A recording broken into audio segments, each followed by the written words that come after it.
so crucial that we have discussions and conversations of the kind that we've just had, where we talk about the reality on the ground, the mistakes we've made, the lessons we've learned, hopefully from this catastrophe, and also come up with solutions for the future. How can we change the situation?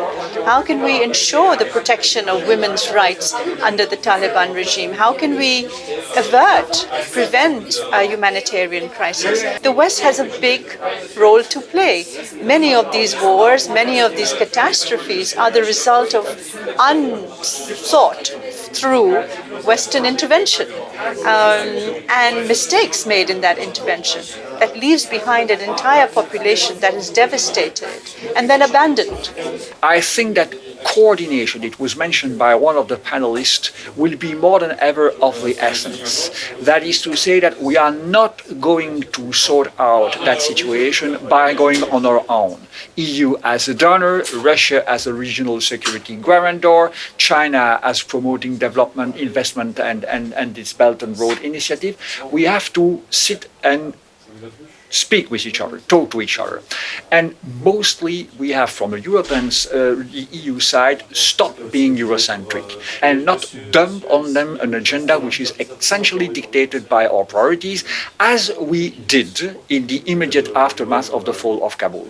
So I think that this is a very rich conversation. It is by no means the end of it. I think that BIC as well as Egmont as well as others should find ways and means to keep that conversation alive and probably in a very modest way help feeding new ideas into those in charge of the decision-making process. So I was really pleased that we talked about press freedom in Afghanistan at the moment under the Taliban regime.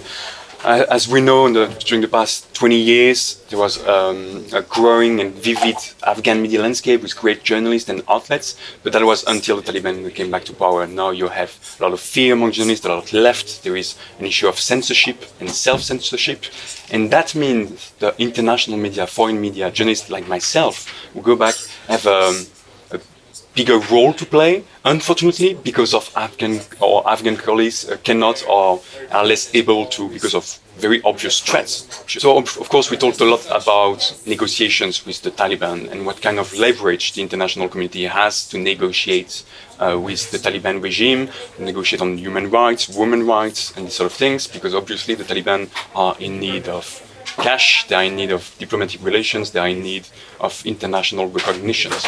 And so my main takeaway was that we need to, well, the EU, the international community, does need to negotiate with the Taliban, but needs to be very firm. And also, humanitarian aid is not a tool for negotiations. Humanitarian aid needs to happen regardless of negotiations on the political level.